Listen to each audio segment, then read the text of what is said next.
अस्सलाम वालेकुम, मेरा नाम रमज़ान है और इस वक्त मैं बडेड़ ग्राम पंचायत में मौजूद हूँ। मेरे साथ असलम सरपंच प्रतिनिधि मौजूद हैं। उनसे मैं बातचीत करूँगा ग्राम पंचायत में जो विकास कार्य हुए हैं और सरकार की आगामी जिस तरह से तैयारियाँ चल रही हैं। 12 सितंबर को BCA का ड्रा है, इस तरीक़ा से उनकी तैयारियाँ हैं। देखते हैं कि अक्टूबर के पहले दूसरे सप्ताह में चुनाव की पूरी प्रक्रिया तैयार हो जाएगी। ये आज अखबार में प्रकाशित हुआ है। लेकिन जिस तरीके से विकास कार्य हुए हैं, असलम सरपंच हैं और आगे का क्या प्लान है, ये तमाम बातचीत हम करेंगे। जनाब, बहुत स्वागत करता हूँ मैं मोहम्मद असलम, सरपंच प्रतिनिधि ग्राम पंचायत बडेड़।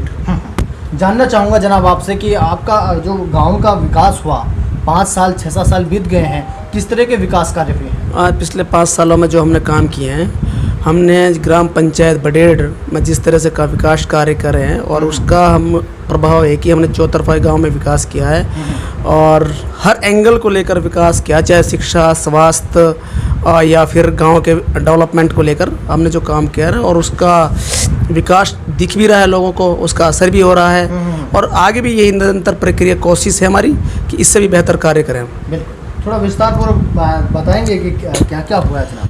एक्चुअल में जो सिस्टम क्या था कि हमारा जो बैकग्राउंड था और जिस तरह से हमें विरासत में मिली हुई थी, पिछले 3 बार लगातार हमारे पिताजी सरपंच रहा था। 1978 से सरपंच बना था और उस बार फिर बीच में हमने मामला था और हमने इलेक्शन ने छोड़ दिए थे।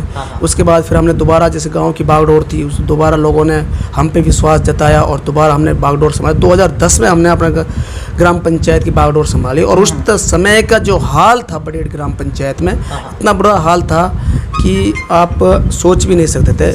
हालात ये थे, कोई भी रास्ता सेट नहीं था, कि शिक्षा को लेकर कोई बात नहीं करता था, गर्ल एजुकेशन के तो कोई मतलब ही नहीं बनता था और जो चीज़ अचीवमेंट आने थे गांव को, उनसे बिल्कुल एक तरह से धारा से कट चुका था।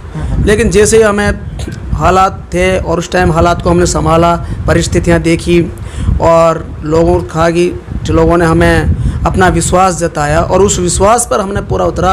पिताजी को 2010 में चौथी बार सरपंच बने थे और उस टाइम हमने सबसे मेन फोकस, हमने गांव वालों से वादा किया था कि इस बार हम सब आपको जो भी धारा से जो चीज़ें कटी हुई है वो हम जोड़ेंगे। हमने सबसे पहले अपने गांव के जो रास्ते थे उनको संभाला, एक सारे रास्तों को हमने बिल्कुल पक्का किया। पक्का करने के बाद हमने जो छोटी मोटी असुविधा थी, समाज लेवल की काम थी, उस टाइम बुजुर्ग थे, 70 साल के हो रखे थे, वो भटकते थे उनको कामों को लेकर। कभी क्योंकि होता क्या था कि उस टाइम दलालों को बहुत बोला वाला था, कभी कोई 1000 दे दो, उस तरह मतलब वृद्धावस्था पेंशन के लिए, विडो पेंशन के लिए, सामाजिक कार्यों के लोग दर दर भटक रहे थे।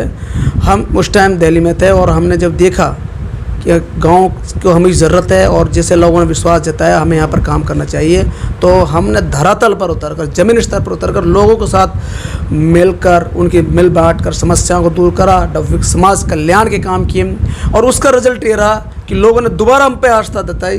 2016 में हमें मेरी भाभी जी शबाना बानो को फिर सरपंच बनाया, जो कि मेवात में सबसे पढ़े लिखे सरपंचों में आती है, BCA में कर रखी है और इस 5 साल में हमें 3 अचीवमेंट, 3 बार अवार्ड से नवाजा गया। सबसे पहले हमें मणिराम शर्मा, जो अपने तत्कालीन DC साहब थे, उपायुक्त महोदय, उन्होंने हमारे काम को सराहा।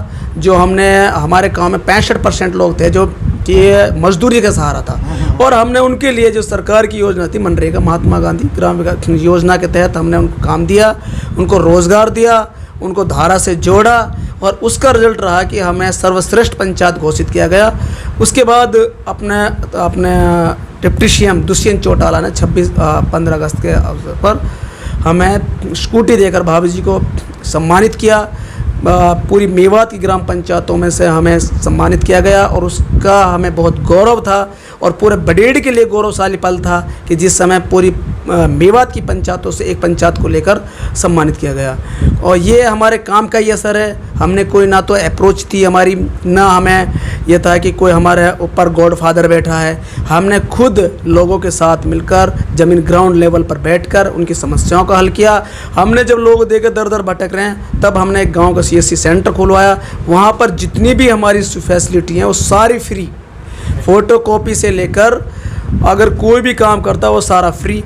ग्रामीण बैंक थी हमारी बडेड़ के अंदर, उसका हाल बुरा था, लोग वो इधर उधर बोलते, उसको मैंने फिर अपने स्कूल के सामने नए सिरे से डेवलप कराया और आज उसमें ये है कि कोई भी आदमी आए सीधे सट अपना काम कराएगा। सीनियर सेकेंडरी स्कूल थी, उसमें भाभी जी ने खुद मोर्चा संभाला, गर्ल एजुकेशन की तरफ फोकस किया। इसका रिजल्ट ये रहा कि मेरे बड़ेड़ के अंदर लड़कियों की सबसे ज़्यादा तादाद है जो लड़की 10वीं 12वीं कर चुकी हैं बड़ेड़ से।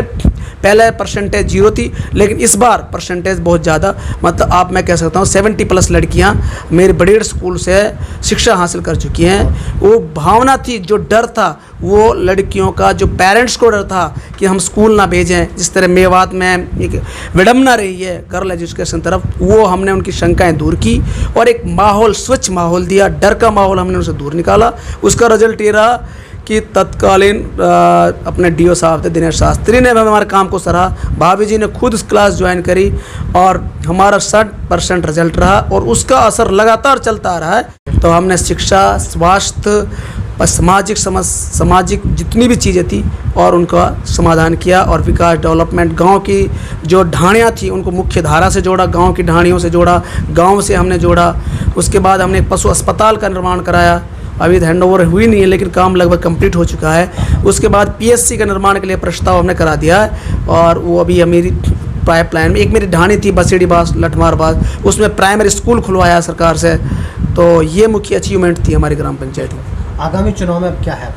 आगामी चुनाव में हमारा सबसे मेन फोकस है इस गांव में जो अब तक हमें जो समस्या, देख विकास तो निरंतर हमारा जारी है और उस पर तो फोकस रहेगा ही हमारा। आगामी हमारे जो सबसे बड़ी दिक्कत आ रही है, हमें पानी की समस्या है। इस टाइम हमारे गांव के अंदर हमने कोशिश भी की, प्रस्ताव के एक्शन एससी से मिले हैं, लेकिन उसमें हमने पाइपलाइन हमारी दब चुकी है जयजम योजना के तहत, लेकिन अभी पानी वो चालू नहीं हुआ। और एक रेनीवाल का पानी था जो अभी हमारी लाइन से अभी जुड़ा नहीं है, वो तिगांव में उसका चैम्बर बन रहा है। तो सबसे मेन फोकस हमारा पानी पे रहेगा, शिक्षा पर, स्वास्थ्य पर और ग्रामीण जो ये सामाजिक लेवल की जितनी चीज़ें हैं उन सब पे हमारा पूरा फोकस रहेगा। गाँव वालों का सहयोग कार्यकाल के दौरान कैसा रहा और आप कैसा लगा? ये मेरे लिए बहुत ही बताने के लिए बहुत ही अनुभवी, मतलब सुखदायक रहा है कि मेरी ग्राम पंचायत बड़ेड़ एक ऐसी पंचायत में मानता हूँ। मेवात के अंदर हर गांव अपने लेवल पर होते हैं, हर गांव अपनी कोशिश करता है, लेकिन मैं सोचता हूँ जिस तरह मेरे गांव वालों ने मुझे सहयोग किया और जिस तरह मेरे गाँव वालों ने मुझे सपोर्ट किया, मैं उनका दिल से आभार व्यक्त करता हूँ। और इतना अच्छा रिस्पॉन्स, ऐसे रिस्पॉन्स मिला कि काम करने में बहुत मज़ा आया और उनके साथ अच्छा सहयोग रहा, सबसे तालमेल से काम हुआ। एक सबसे बड़ी मेरे गांव के अंदर थी, वो किसी भी गांव के अंदर शायद मैंने कभी नज़र नहीं आया। यहाँ पक्ष विपक्ष का दौर था, वो इलेक्शन के बाद ख़त्म हो जाता। सभी लोग आते जाते हैं, किसी से कोई दुश्मनी नहीं। विपक्ष का सरपंच हो या हम सब एक साथ बैठकर हम पंचायत कर लेते हैं अपने गांव समस्या सुलझाने के लिए। ये भाईचारा मेरा गांव के अंदर है जो शायद पूरी मेवात के अंदर कहीं ना एक मिसाल है मेरे गांव की। पक्ष विपक्ष का कोई सीन नहीं। मेरे यहाँ पर सीएससी सेंटर है, गाँव का हर आदमी आता है। मेरा छोटा भाई BCA लगा हुआ है बैंक में, HDFC ग्रामीण में, उसके पास हर आदमी अपना काम कराता है। किसी की कोई शिकायत नहीं, कोई गिलवा नहीं और कोई किसी से कोई दुश्मनी नहीं। लेकिन कोशिश होती है दिल जीतने के लिए। हमने कोशिश की और 2 बार जैसे लोगों ने हमें सहयोग किया, उनका दिल जीता, उन्हें हमें चांस दिया। आगे भी इंशाअल्लाह ताला पूरी कोशिश रहेगी, हम उनकी उम्मीदों पर खरा उतरेंगे। बिल्कुल। थोड़ा सा मैं जानना चाहूँगा असलम भाई कि जिस तरह से अभी अवैध माइनिंग का मामला चल रहा है, शायद उस बगैर भी थोड़ा अधूरा है, तो उसको लेकर क्या कुछ कहते हैं? देखो, अवैध माइनिंग का जो सिस्टम था हमारे यहाँ पर क्या होता था, ये जैसे अभी कल परसों जो जैसे वारदात थी और उस टाइम ये था क्या कि मेरे ग्राम पंचायत के बड़ेड़ की बाउंड्री के अंदर कोई अवैध माइनिंग का सिस्टम नहीं था। और ये तत्काल हमारे 2016 में हमने SDM अनिश यादव को रिटर्न में दे दिया था कि हमारी बाउंड्रियों का, क्योंकि मेरा गांव लास्ट गांव है हरियाणा राजस्थान का। और उसमें क्या होता है क्या है कि लोग बाग फ़ायदा उठाते हैं, राजस्थान हरियाणा करके बॉर्डरों का फ़ायदा उठाते हैं। हमने पहले भी कह दिया था कि हमारी यहाँ पर पैमास करा जाए प्रॉपर, और प्रॉपर पैमास करने के बाद वो एरिया डिवाइड किया जाए, कौन सा एरिया राजस्थान का, कौन सा हरियाणा का है। लेकिन अब जो वारदात, जो भी कोई कार्रवाई, वो मेरी बाउंड्री के अंदर नहीं है, वो दूसरा एरिया है, राजस्थान का पड़ता है, दूसरा लुहिंग खुर्द का एरिया पड़ता है। बड़ेड़ के अंदर कोई माइनिंग नहीं है, आज भी मैं कह रहा हूँ, और पहले भी था। और हम बार बार बीच बीच में प्रशासन से मिलते भी रहे, उनको अवगत कराते हैं कि मेरे बड़ेड़ के अंदर कोई माइनिंग नहीं है और ना ही इस तरीके की शिकायत है। चलिए, बहुत बहुत शुक्रिया इस बात। जी, बहुत धन्यवाद। तो दर्शकों, मेरे साथ ये असलम सरपंच साहब जुड़ रहे थे बड़ेड़ ग्राम पंचायत से, जिन्होंने कहा कि हमारे यहाँ अवैध माइनिंग का कोई ये एरिया नहीं है, बाकी झूड़ा और लुहिंगा ये खुद ग्राम पंचायत में लगता है। अब प्रशासन को भी है अवगत कराया है बार बार, लेकिन जिस तरह से हमने ग्राम पंचायत के विकास के बारे में बात की तो काफ़ी विकास कराए हैं, क्योंकि जब 2016 में सरपंच बने उससे पहले बड़ी समस्याएं थी, तो उन पर काबू पाना ये अपने आप में बहुत बड़ी बात है। और असलम सरपंच साहब ने और असलम की जो भाभी जी हैं शबाना, उन्होंने बड़ा अथक प्रयास किया और आज ग्राम पंचायत को विकास के पथ पर पहुंचाया। साथ के साथ बता दें आगामी चुनाव की जिस तरह से तैयारी, सरकार का क्या निर्णय रहेगा, अभी BCA का मामला चल रहा है, लेकिन ऐसे में असलम साहब की भी फिर से तैयारी है कि बेहतर और विकास कराया जाए। मैं रमज़ान आपसे इजाज़त लेता हूँ, मिलता रहूँगा आपसे, खुदा हाफिज़।